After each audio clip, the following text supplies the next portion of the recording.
हमारे YouTube channel Shashi Rangeela production को लाइक share subscribe करें और बेल आइकन के बटन को क्लिक करें।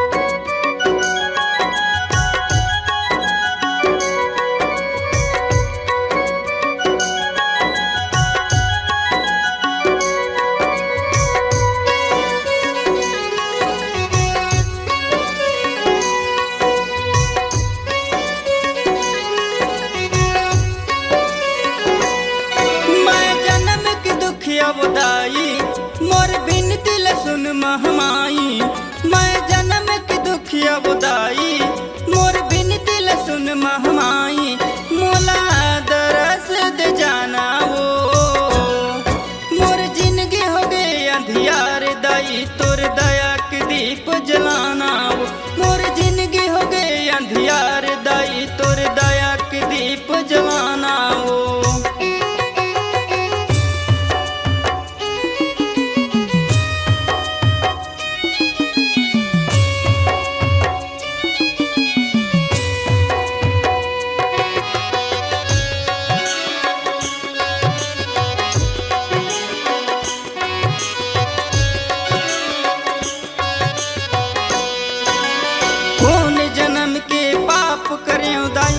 खोरवा लुलुआ भोगत हाँ कैसे चली ये जिंदगी दाई घुट घुट के मैं रोवत हूँ।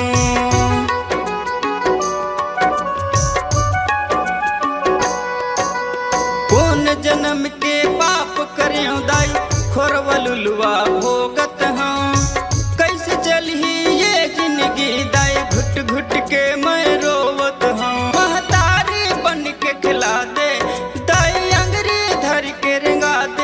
महतारी बन के खिला दे दाई अंगरी धर के रंगा दे मोला दरस दे जाना वो मोर जिंदगी हो गए अंधियार दाई तोर दया के दीप जलाना वो मोर जिंदगी हो गए अंधियार दाई तोर दया के दीप जलाना वो।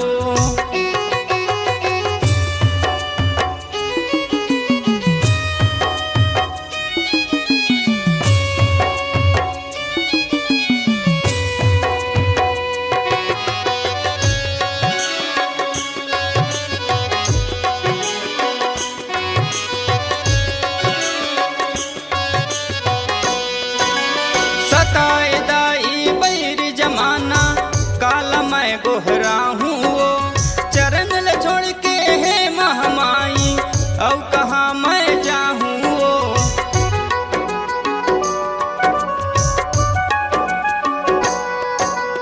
सताए दाई बैर जमाना काला मैं गोहरा हूँ वो चरण ले छोड़ के है महमाई अब कहाँ मैं जाऊँ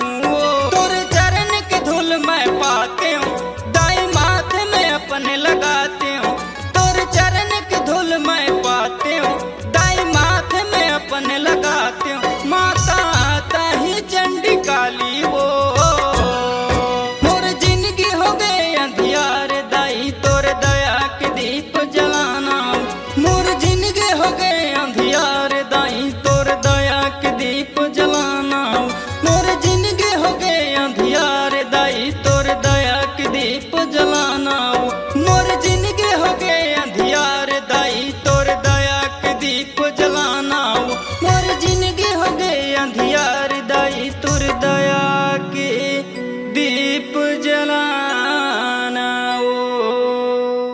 उभरते हुए कलाकारों को दे रही है नाम, आप भी दीजिए अपनी आवाजों को पहचान। चले आइए Sassi Rangeela production high digital audio video recording studio Manki Mungeli. Mobile number 708936668823।